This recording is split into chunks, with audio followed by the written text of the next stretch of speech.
इस कहानी के सभी पात्र, घटनाएं और स्थान पूरी तरह काल्पनिक है। इनका किसी भी व्यक्ति या वास्तविक घटना से कोई संबंध नहीं है। मैं सृष्टि यह पूरी कहानी अपनी आवाज़ में रिकॉर्ड करती हूँ ताकि आप तक एक बेहतरीन मनोरंजन पहुँचा सकूँ। अगर आपको मेरी आवाज़ और कहानियाँ पसंद आती है तो कृपया हमारे चैनल को सब्सक्राइब जरूर करें और वीडियो को लाइक व शेयर करना ना भूलें। शादी एक मजबूरी थी, प्यार नहीं। भाग 24। अभी तक आपने पढ़ा। त्रिशा, अगर नियति दी अपने रूम में ही डिनर करना चाहती है तो आप उनके लिए रूम में ही खाना ले जाइए ना विक्रम जी। विक्रम अपने जगह से उठते हुए, नहीं त्रिशा, नीव को हम सबके साथ बैठकर डिनर करना चाहिए। हम सबके साथ बैठेगी तो उसे भी अच्छा लगेगा, हम सब के बारे में जानकर। दादी माँ, और फिर रूल भी तो है ही, हम सब को डाइनिंग टेबल पर ही बैठकर नाश्ता और डिनर साथ में करना चाहिए। लंच के वक्त तो सब अपने अपने काम में रहते हैं और अगर किसी की तबीयत खराब होती है तो वह अपने रूम में डिनर नाश्ता कर सकती है, इसलिए रूल को सभी को मानना चाहिए। अब आगे। दादी माँ के कहने पर और कोई कुछ नहीं कहता। विक्रम उठकर नियति को बुलाने चला जाता है। विक्रम नियति के रूम का दरवाजा नॉक करता है।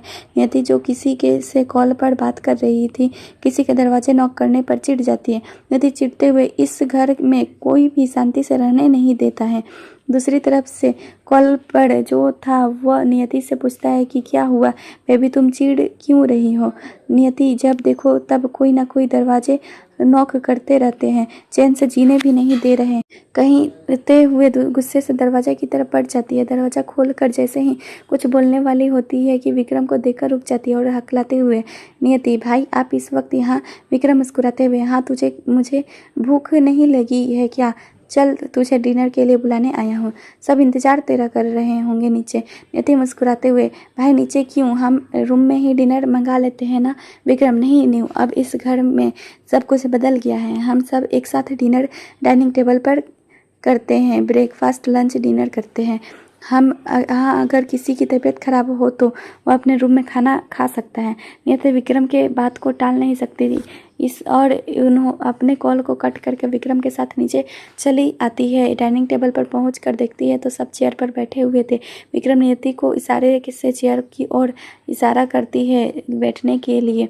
नियति देखती है कि विक्रम त्रिशा के बगल में बैठने जा रहा था तो जल्दी से बोल पड़ती है कि भाई मुझे आपके बगल में बैठना है। विक्रम के एक साइड त्रिशा बैठी हुई थी, दूसरे साइड सिद्धार्थ बैठा था।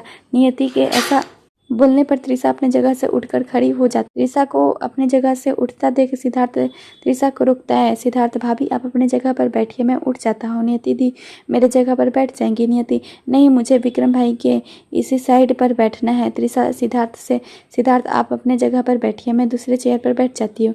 इतना बोलकर त्रिशा अपनी जगह से उठकर दूसरी चेयर पर मुस्कुराते हुए बैठ जाती है। विक्रम को बुरा लग रहा था त्रिशा को अपनी जगह से उठकर दूसरे जगह पर बैठता।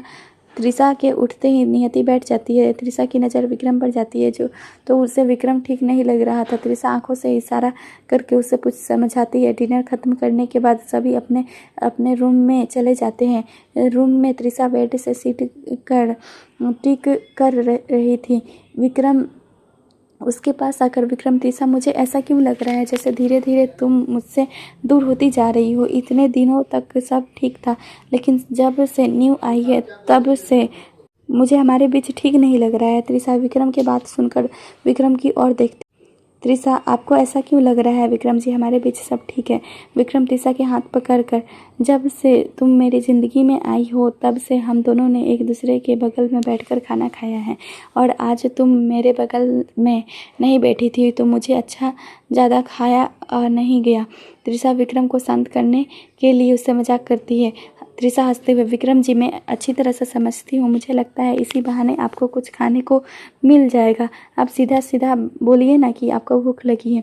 विक्रम, त्रिशा मैं बहाने नहीं बना रहा हूँ, सच में मुझे भूख लगी है। लेकिन त्रिशा बीच में मुस्कुरा कर, लेकिन क्या विक्रम जी, अच्छा ये सब छोड़िए और हम किचन में चलते हैं, कुछ होगा मैगी या पास्ता तो हम बना लेंगे। विक्रम त्रिशा को लेकर किचन में चला जाता है। त्रिशा को स्लेब पर बिठाकर विक्रम मैगी में ढूंढने लगता है। त्रिशा हंसते हुए, मिस्टर सिंघानिया, आप इस तरह से मैगी का पैकेट ढूंढते तो आपको नहीं मिलने वाला है। आप मेरा इंस्ट्रक्शन फॉलो कीजिए, आपको तुरंत ही मैगी का पैकेट मिल जाएगा। विक्रम, एक शर्त पर। त्रिशा, हाँ बोलिए विक्रम, तुम सिर्फ मुझे बताओगे कि मैगी का पैकेट कहाँ पर है और मैं ही बनाऊंगा। त्रिशा, ठीक है। त्रिशा विक्रम को बताती है कि मैगी का पैकेट कहाँ है पर है। विक्रम त्रिशा के बताए इंटरेक्शन को देखता है तो वहाँ पर बहुत सारे मैगी के बड़े बड़े पैकेट पड़े हुए थे। विक्रम, लो ये यहाँ छुपे हैं और मैं इन्हें कहाँ कहाँ नहीं ढूंढा। लोग सच कहते हैं कि किचन में महिलाएं ही अच्छी लगती हैं। कौन सा सामान कहाँ है ये उन्हें ही पता होता है। हम मर्द तो बस चटकारा लगाकर खाना खाने जानते हैं। त्रिशा खिलखिलाकर हंस पड़ती है विक्रम की बात सुनकर। विक्रम त्रिशा को बताते हुए अनुसार ही मैगी बनाता है। अब लगभग मैगी बन ही चुकी थी। उसकी खुशबू पूरे घर में फैल गई थी। मैगी बनाने के बाद एक प्लेट में निकालकर दोनों रूम में आते हैं। त्रिशा बेड की ओर बढ़ते हुए, अब आप मैगी को पूरी फिनिश कर आकर सो जाइएगा विक्रम जी। विक्रम त्रिशा के हाथ को पकड़ लेता है और उसके रोकता है। विक्रम, मैंने अपने लिए मैगी नहीं बनाया है जान। मैंने देखा था तुमने ठीक से खाना नहीं खाया था। तुमको भी मेरे पास बैठकर खाने की आदत है ना। त्रिशा पलटकर नम आंखों से विक्रम को देखती है। विक्रम उसे प्लीज़ कहते हुए सोफे पर बैठने को बोलता है। विक्रम, मैंने सही नहीं कहा ना। त्रिशा, ऐसी बात नहीं है विक्रम जी, आज मुझे भूख ही नहीं लगी थी इसलिए ज़्यादा खाना खा नहीं पाई। विक्रम त्रिशा के हाथ को पकड़कर उसे सोफे पर बैठा देता है। स्पून से मैगी को निकालकर त्रिशा के मुँह की तरफ बढ़ा देता है। विक्रम, मैं तुमसे भी बहुत अच्छे से जानता हूँ जान, इसलिए कोई भी बहाना बनाने की ज़रूरत नहीं है। तुम भूखी रहोगी तो हमारा बच्चा भी भूखा रहेगा ना। विक्रम इशारे से खाने को कहता है तो सीधा त्रिशम विक्रम के हाथ से मैगी को खा लेती है। इसी तरह से विक्रम अपनी बात का मजा जाल फैलाकर त्रिशा को आधे से ज़्यादा मैगी खिला देता है। त्रिशा दो घूंट पानी पीकर, बस और मैं नहीं खा पाऊंगी। विक्रम, कोई भी नहीं, अब मुझे भी अच्छा लग रहा है कि मैंने अपनी जान को भूखा सोने नहीं दिया। त्रिशा विक्रम के आंखों में देखती है। वहीं विक्रम की नज़र भी त्रिशा की आंखों में चली जाती है। दोनों एक दूसरे को देखते हैं। दोनों को एक दूसरे की आंखों में बहुत सारा प्यार दिखाई दे रहा था। त्रिशा विक्रम की आंखों में कोई हुई ही इतना प्यार विक्रम जी आपकी आंखों में साफ दिखाई दे रहा है। विक्रम त्रिशा के लिए है इतना सारा प्यार, एक वही तो है जिसके लिए मैं कुछ भी करने को तैयार हूँ। त्रिशा जल्दी से विक्रम के गले लग जाती है। विक्रम प्यार से त्रिशा को बाहों में भर लेता है। अब आंखों को गीला करने की ज़रूरत नहीं है, बहुत रात हो गई है, तुम्हें आराम करना चाहिए। डॉक्टर ने तुम्हें ज़्यादा देर जगने से के लिए मना किया है। त्रिशा हाँ में सर हिला देती है तो विक्रम उसे ऐसे ही गोदी में उठाकर बेड पर लिटा देता है। ब्लैंकेट को अच्छे से उड़ाकर लाइट को बंद कर देता है। नाइट स्टैंड से हल्की रोशनी आ रही थी, उसे जला देता है। उसके बाद खुद ही उसके बगल में लेट जाता है। त्रिशा को बाहों में भर कर सुकून से सो जाता है। सुबह का वक्त, बांके बिहारी जी की आरती सभी के कानों में सुनाई देती है। सभी जल्दी से फ्रेश होकर घर के मंदिर में पहुंच जाते हैं। त्रिशा भी फ्रेश होकर नीचे आती है। विक्रम उठकर जॉगिंग पर गया था। विधि भी कविता के मदद से नीचे आती है और मंदिर के सामने माथा टेकती है। उसी समय नियति दंदनाती हुई सीढ़ियों से नीचे आती है, अपने दोनों हाथ को कान में दबाकर गुस्से से। नियति, इतनी बेसुरी आवाज़ किसकी है? मेरी नींद में खलल डाल दिया। अगर इतना ही गाने का मन है तो बाहर कहीं मंदिर में जाकर गाए, इसी बहाने तभी सभी तरस खाकर कुछ रुपए दे देंगे। दादी माँ गुस्से से, नियति तुम्हें होश भी है कि तुम क्या बोल रही हो, या अब भी तुम नींद में हो? जिससे तुम बेसुरी आवाज़ बोल रही हो उसे किसी ने प्यार से गाया हुआ है बांके बिहारी जी के लिए। जब तुम्हें यह आवाज़ बेसुरी नहीं लगा तो तुम होती कौन हो जज करने वाली? नियति कुछ बोलने वाली होती है कि विक्रम बाहर से जॉगिंग करके आता है। उसे पहले ही नियति देख लिया।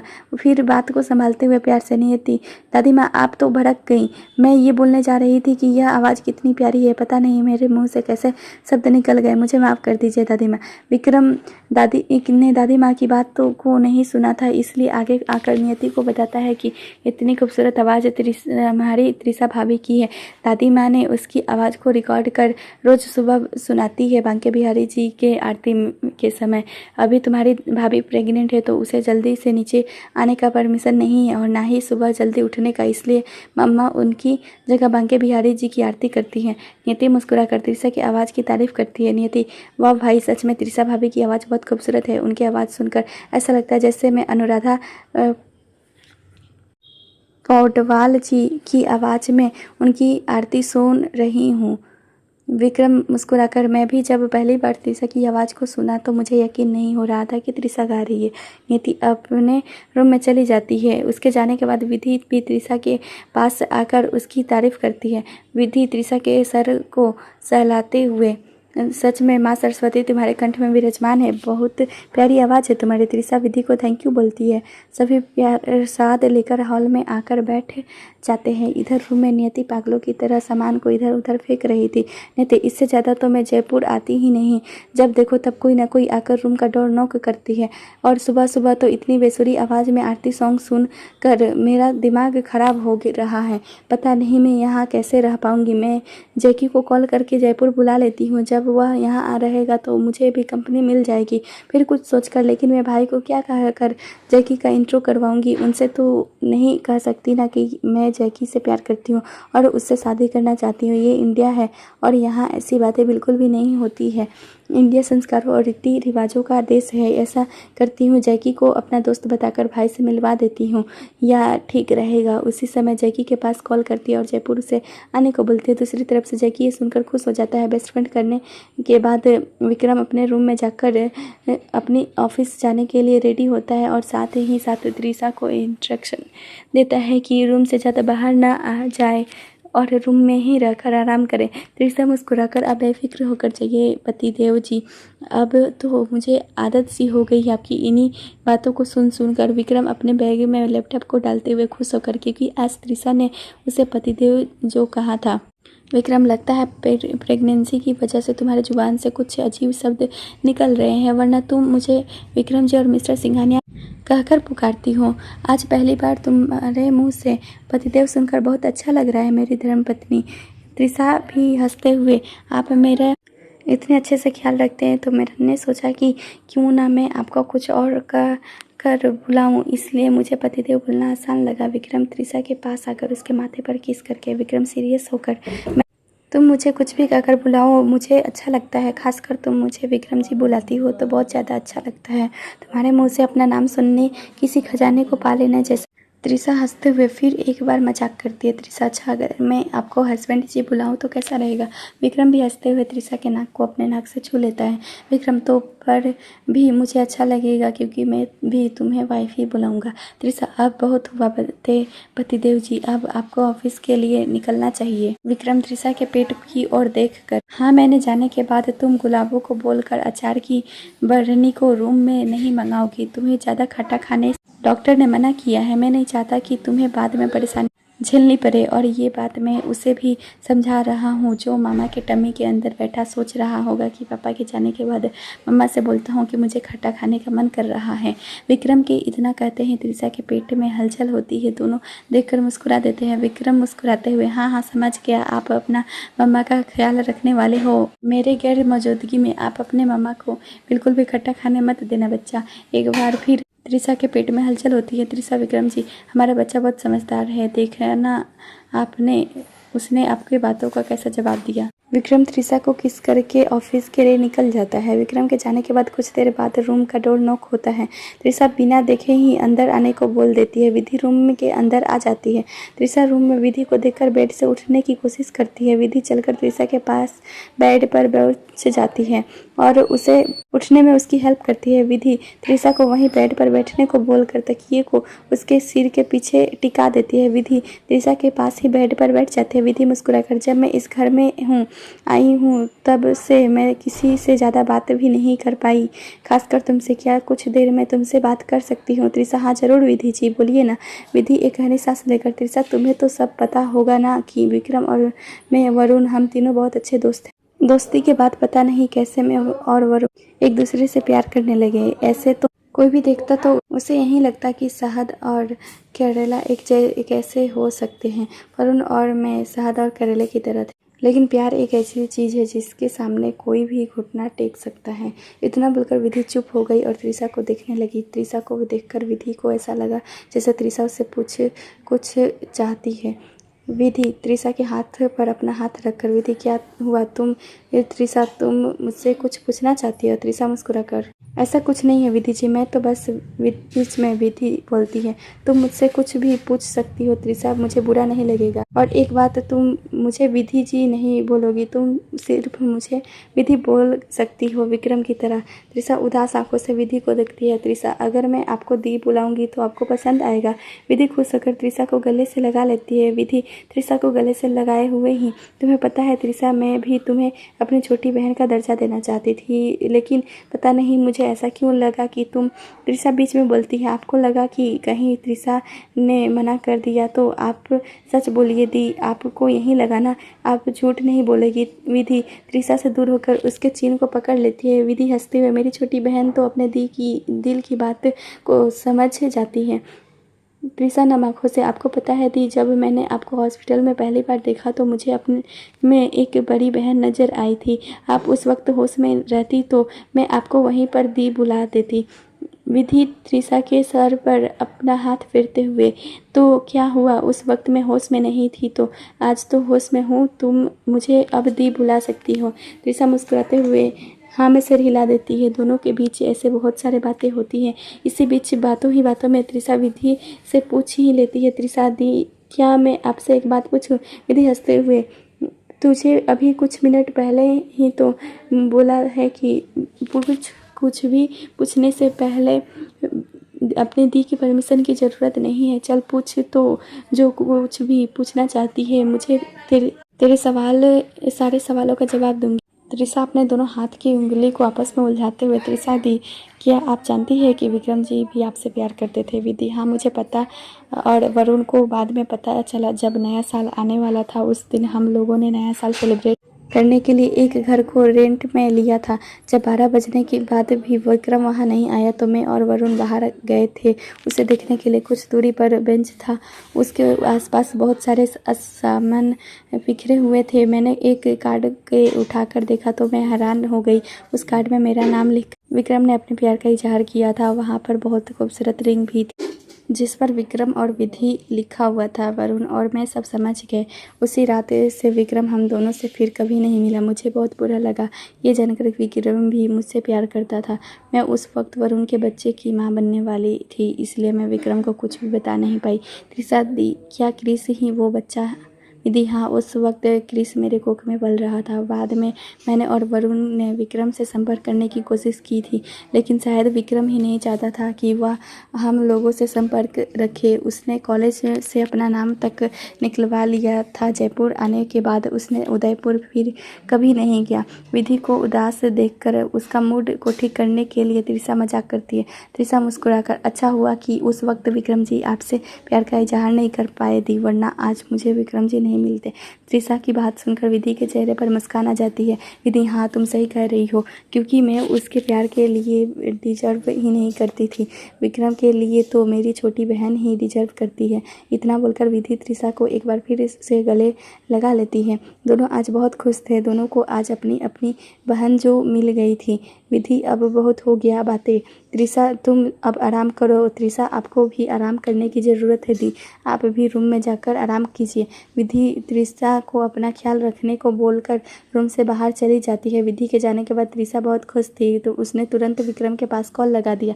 दूसरी तरफ विक्रम अपने मोबाइल पर त्रिशा के नाम फ्लैश होता देख तुरंत रिसीव कर लेता है। विक्रम, जल्दी से, हाँ जान बोलो, क्या हुआ, तुम ठीक हो? तुम्हें कहीं पर दर्द तो नहीं हो रहा है ना? मैं डॉक्टर के पास कॉल करके अभी आने को बोल देता हूँ। त्रिशा विक्रम को रोकती है। वो, हेलो पति देव जी, आपको क्या लगता है कि मैं जब मुझे कहीं दर्द होता है तब मैं आपके पास कॉल करती हूँ? मुझे आपसे और कुछ भी बातें करनी भी होती। विक्रम को भी लगा कि उसने कुछ ज्यादा ही रिएक्ट कर दिया है, इसलिए अपना सफाई देते हुए, विक्रम भाई, अगर तुम्हारा यही है, तुम्हें किसी भी वक्त कुछ भी हो सकता है, इसलिए मुझे लगा कि तुम्हें ऐसा कुछ लग रहा होगा। अच्छा ये सब छोड़ो और मुझे बताओ कि तुमने कॉल क्यों किया?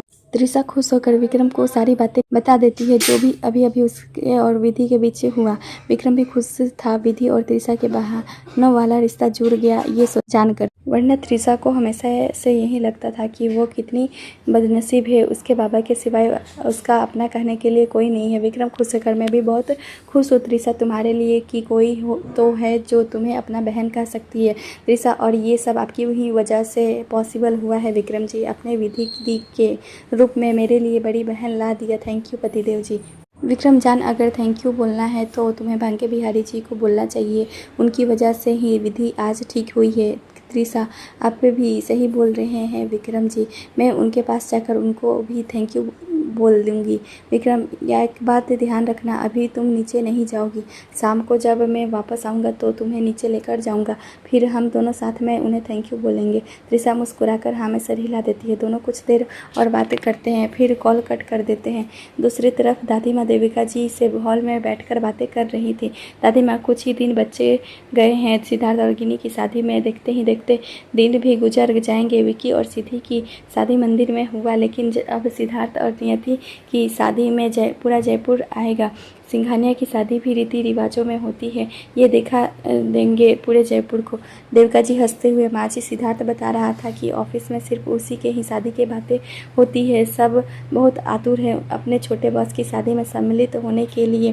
गिनी भी इसी वजह से ठीक से ऑफिस नहीं आती है। उसके कलीग उसे छेड़ते हैं। इसलिए दादी माँ, मैं विक्रम से इस बारे में बात करूँगी कि गिनी के मम्मी को ज़्यादा परेशानी न झेलनी पड़े। शादी में उस बात का ख्याल रखें। देविका जी, माँ जी, मैंने पहले ही विकी और सिद्धार्थ से इस बारे में बात कर लिया है। दोनों ने सेम जवाब दिया है कि इस बारे में आप चिंता मत कीजिए, हम सब देख लेंगे। दादी माँ मुस्कुराते हुए देविका जी की टांग खींचती है। दादी माँ, हाँ, कुछ तो असर हो रहा है तुम्हारे ऊपर त्रिशा की। उसके आने से अब तुम भी बहुत समझदार हो गई हो देविका बेटा। या ये भी कह सकते हैं कि घर में अब दो दो बहुएं होंगी तो खुद को टीवी वाली टिपिकल सा तो नहीं समझने लगी होना। फिर सीरियस होकर, मिस्टर सिंघानिया ने तुम्हें अखिल के लिए चुन कर सही किया, वरना और कोई भी तुम्हारे जगह पर होता तो पता नहीं क्या होता। बेटी देविका बेटा, जिस तरह से मैंने तुम्हें पूरे घर संभाला था, उसी तरह से मैंने जाने के बाद तुम्हें संभालना होगा। मेरे पोते पोतियों जितना मुझे मान सम्मान देते हैं, वैसे ही तुम भी अपने लिए मान सम्मान के लायक बनना। देविका जी भी बीच में दादी माँ को डांटते हुए बोलती है। देविका जी, माँ जी, आप ऐसी बातें मत बोलिए। अभी आपको विक्रम, सिद्धार्थ, नियति शादी के बच्चों की शादी देखनी है। मुझे आपकी जगह नहीं ले चाहिए। मैं जहाँ हूँ वहीं ठीक हूँ। आगे से आप ऐसी बातें दोबारा करिएगा मत, नहीं तो बच्चे से आपकी शिकायत कर दूंगी। फिर आप उन लोगों को जवाब देती रहना। दादी माँ, मैं सही ही तो बोल रही हूँ बेटा। देविका जी, आपको मेरी बात नहीं सुननी है तो मैं अभी त्रिशा को बुला कर लाती हूँ, वहीं आपको समझाएगी तो आप समझेंगे। इतना बोलकर देविका जी अपनी जगह से उठने लगी तो दादी उसे रोकती है। दादी माँ, ठीक है, मैं मानती हूँ तुम्हारी बात। तुम त्रिशा से कुछ नहीं कहोगी, वरना सच में मुझसे बात करने के लिए नीचे आ जाएगी। डॉक्टर ने उसे ज़्यादा ऊपर नीचे होने के लिए मना किया है। आज विक्रम से बोलूँगी कि त्रिशा की डिलीवरी तक नीचे वाले रूम में शिफ्ट हो जाए। विधि रूम में बोर हो रही थी, वह भी नीचे चली आती है हॉल में, जहाँ पर उनको दादी माँ और देविका जी बैठे हुए बातें करते दिखी। देविका जी ने जब विधि को हॉल में आते देखा तो उसे आवाज़ देकर उसके तरफ आने की बोलती है। विधि भी मुस्कुराकर उनके तरफ चली जाती है। दादी माँ और देविका जी विधि से पूछती हैं कि अब तुम्हारी तबीयत कैसी है। विधि जी, मैं पहले से बेहतर महसूस कर रही हूँ। दादी माँ, विधि बेटा, धीरे धीरे सब ठीक हो जाएगा। देविका जी, वैसे विधि बेटा क्रिस है बहुत समझदार। उसकी बातें सुनकर ऐसा लगता है जैसे उसे तुमने अपने पेट से ही सब कुछ सिखाया हुआ है। जिस तरह से अभिमन्यु अपनी माँ के कोख से ही चक्रव्यूह को भेदना सीख लिया था, बड़ा होकर सबका नाम रोशन करेगा हमारा क्रिस। दादी माँ, अभी तुम ठीक से क्रिस से नहीं मिली हो विधि बेटा। जब तुम धीरे धीरे क्रिस के बारे में जानोगी तो तुम्हें देविका की बात बिल्कुल सही लगेगी। अभी से इतने समझदार है तो सोचो बड़ा होकर कितना समझदार होगा। और एक बात, क्रिस की जान त्रिशा में बसती है और त्रिशा की जान क्रिस में। त्रिशा क्रिस को अपना बड़ा बेटा समझती है। विधि बेटा, मैं ये नहीं कहती कि क्रिस पर तुम्हारा अधिकार नहीं है, तुम्हारा उस पर पूरा अधिकार है। तुम उसके असली माँ हो, फिर भी तुम क्रिस को त्रिशा से अलग मत होने देना, नहीं तो त्रिशा पूरी तरह से टूटकर बिखर जाएगी। देविका बीच में, माँ जी, सच तो यही है कि क्रिस विधि और वरुण का बेटा है और दोनों को उनका बेटा एक ना एक दिन चाहिए होगा। आज विधि ठीक हो चुकी है, अगर बांके बिहारी जी चाहेंगे तो कल वरुण बेटा भी ठीक हो जाएगा। विधि भी उनके बीच में बोलती है। दादी माँ, देविका आंटी, माना कि क्रिस मेरा और वरुण का बेटा है, लेकिन उसका परवरिश विक्रम ने किया है। पैदा करने वाले से ज़्यादा पालने वाला बड़ा होता है, इसलिए हम लोगों से ज़्यादा हक विक्रम का है क्रिस के ऊपर। विक्रम का फैसला ही हम लोगों के लिए मायने रखना है। अब दोपहर हो चुकी थी। ड्राइवर क्रिस को स्कूल से रिसीव कर घर ले आया था।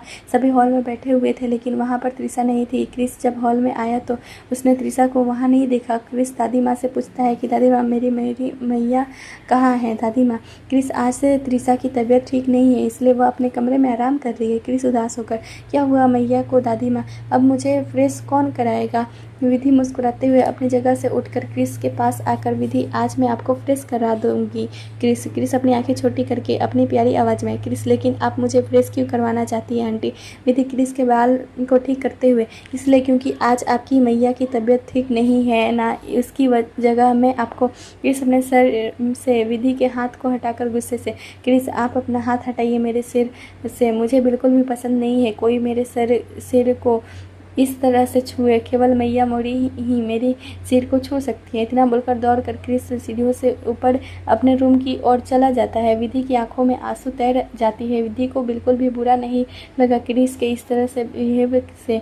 उसे तो वरुण की याद आ गई थी। वरुण भी अपने सर को किसी को छूने नहीं देता था। फ्लैशबैक। विधि अपने रूम में बेड पर बैठकर किसी किताब पढ़ रही थी। वरुण रूम में आता है और सिर को विधि के गोद में रख लेट जाता है। विधि अपने किताबें को वहीं टेबल पर रखकर वरुण के बाल को सहलाने लगती है। वरुण विधि के हाथ को पकड़कर, मैंने अपने सर पर अपना हाथ रखने के नहीं बोला है माय डियर वाइफ, इसलिए मुझे ऐसे ही लेटे रहने दो, मेरा सर को मत छूना। विधि अपनी आंखें सिकुड़ कर, वरुण, तुम मुझे अपने सर को छूने के लिए क्यों मना कर रहे हो? मैं तुम्हारे सर को छूकर ही रहूँगी, बोलकर जबरदस्ती उसके सर पर हाथ रखती है। वरुण उठकर बैठ जाता है और अपने बाल को सही करता है। वरुण, यार विधि, समझा करो, मुझे अच्छा नहीं लगता है कोई मेरे सर को छुए, फिर सरल से। तुम ना मेरे सर के बदले मेरे गाल को छू लो, मुझे अच्छा लगेगा। विधि मुंह बनाते हुए, वरुण, तुमने तो पूरा रोमांस का मूड ही खराब कर दिया। तुमने फिल्मों में नहीं देखा है कि किस तरह से हीरो हीरोइन की गोदी में सर रख देता है और हीरोइन उसके सर को सहलाती है। वरुण विधि के हाथ को पकड़, माय डियर वाइफ, हम फिर से मूड को ठीक कर सकते हैं, बस कोई मेरे सर को मत छुए, पता नहीं क्योंकि मुझे अच्छा नहीं लगता। विधि वरुण की उंगली से खोलती हुई, अगर तुम्हारी बीमारी हमारे बच्चे पर आ गई तो वो भी ऐसे ही नखरे करेगा। वरुण विधि के गाल को खींचकर, पहली बात तो ये कोई बीमारी नहीं है, और रही हमारे बच्चे की बात तो वह हमारा बच्चा होगा, इसलिए मेरे कुछ गुण उसके अंदर तो आनी चाहिए। विधि जानबूझकर शरारत से हंसते हुए वरुण के बाल को बिगाड़ती है, जिससे वरुण चिढ़ जाता है और विधि को पकड़कर उसे बेड पर गिरा देता है। उसके ऊपर आकर उसके दोनों हाथ को पकड़कर उस पर कर देता है। विधि कुछ नहीं कर पाती और वह अपनी हार मान जाती है। विधि हंसते हुए, okay okay, I am sorry, आगे से ध्यान रखूंगी मैं इस बात का। वर्तमान में विधि जाते हुए क्रिस को देखती हुई हल्का मुस्कुरा देती है। विधि, बिल्कुल अपने पापा पर गया है हमारा क्रिस। दादी माँ विधि के पास आकर, उससे वक्त लगेगा बेटा, अभी सब जब तुमसे घुल मिल जाएगा तो तुम्हारी भी हर बात मानेगा। विधि अपने आंखों से आंसू साफ करके, मुझे बिल्कुल भी बुरा नहीं लगा दादी माँ, क्रिस अपने पापा पर गया है। वरुण भी अपने सर को किसी को छूने नहीं देता है। क्रिस ऊपर जाकर अपने रूम में ना जाकर सीधा त्रिशा के रूम में पहुंच जाता है। रूम का डोर ठीक से लॉक नहीं था, इसलिए क्रिस रूम के अंदर चला जाता है। त्रिशा जस्ट ही सोकर उठी थी। क्रिस को रूम में देखकर पूछती है कि आप स्कूल से आ गए क्रिस बेटा। क्रिस दौड़कर जाता है और त्रिशा को किस कर पकड़ लेता है। उसे पता था कि त्रिशा में पेट में बच्चा है, इसलिए बड़े प्यार से बोलता है। क्रिस मुंह बनाते हुए अजीब तरह से, मैया आपको पता है हमारे घर जो आंटी आई है वह मेरे सर को छू रही थी और साथ में मुझसे बोल रही थी कि वो मुझे फ्रेश करा देगी। त्रिशा समझ गई थी विधि की बात बोल रहा है। त्रिशा प्यार से, बेटा क्या वह आंटी आपको पसंद नहीं है? त्रिशा, क्रिस पसंद है मैया, लेकिन कोई मेरे सर को छुए ये पसंद नहीं है। त्रिशा, क्रिस बेटा आपने कार्टून वाले कृष्णा को देखा है ना? कृष्ण खुश होकर, हाँ मुझे बहुत पसंद भी है कार्टून वाला कृष्णा। त्रिशा, तो फिर आपको तो पता है कि उसमें कान्हा के दो माँ होती हैं, एक माँ कान्हा को जन्म देती है और दूसरी माँ कान्हा को पाल पोस कर बड़ा करती है। क्रिस प्यार से त्रिशा को बात को सुन रहा था और उसके सवालों का जवाब दे रहा था। त्रिशा ने हाँ कृष्णा के बारे में क्रिस की वो सारी बातें बता दी। आखिर में उसने क्रिस से एक सवाल किए, त्रिशा, क्रिस के गाल पर हाथ रखकर, मैं कहूँ कि कान्हा की तरह आप को जन्म देने वाली माँ हमारे घर की जो आंटी है आई हैं वही है, तो आप मेरा विश्वास करेंगे? क्रिस कुछ पल शांत रहकर त्रिशा के बातों का मतलब समझा और फिर अचानक से त्रिशा से पूछते हैं क्रिस नम आंखों से, मैया इसका मतलब मुझे जन्म देने वाली माँ वही आंटी है क्या? वही मेरी रियल माँ है मैया? त्रिशा भी नम आंखों से वहाँ में सर हिला देती है। त्रिशा, विधि दी आपके असली माँ है बच्चा, आप उनके पास जाइए और उनको एक बार माँ कहकर बुलाइए। क्रिस सुबकते हुए, लेकिन आप मेरी मैया रहेंगी ना जैसे अब तक रही हैं? मुझे आपको भी मैया बुलाना है। त्रिशा क्रिस के गाल पर किस करके, आप तो मेरे बड़े बेटे हो क्रिस, कोई भी इस बात को झुठला नहीं सकता है। आपने मुझे माँ होने का एहसास कराया है। हमका रिश्ता अब तक जैसा था हमेशा वैसा ही रहेगा। क्रिस सुबकते हुए त्रिशा के गले लग जाता है। कुछ देर बाद त्रिशा क्रिस को खुद से थोड़ा अलग करके, त्रिशा आप विधि दी को माँ कहकर बुलाना, उन्हें अच्छा लगेगा बेटा। क्रिस अपनी आंखों से आंसू साफ करके हाँ में सर हिला देता है। क्रिस आप भी चलिए ना मेरे मैया साथ में। त्रिशा क्रिस के हाथ को पकड़कर रूम से बाहर आती है। विधि अपने रूम में ही जा रही थी। त्रिशा उसे आवाज़ देती है तो विधि वहीं रुककर त्रिशा को देखती है। त्रिशा क्रिस के हाथ को छोड़कर उसे विधि के पास जाने का इशारा करती है। क्रिस हाँ में सर हिला देता है और विधि की तरफ बढ़ जाता है। आगे की कहानी अगले भाग में पढ़िए। तब तक के लिए धन्यवाद। मेरे साथ ही कहानी सुनिए दोपहर 12:30 बजे और दोपहर 3 बजे और अपनी समीक्षा देना ना भूलें। चैनल बनाए तो चैनल को सब्सक्राइब करें और सुनिए रोज एक नई कहानी। तब तक के लिए आप हमारी पुरानी कहानी को भी सुन सकते हैं। धन्यवाद।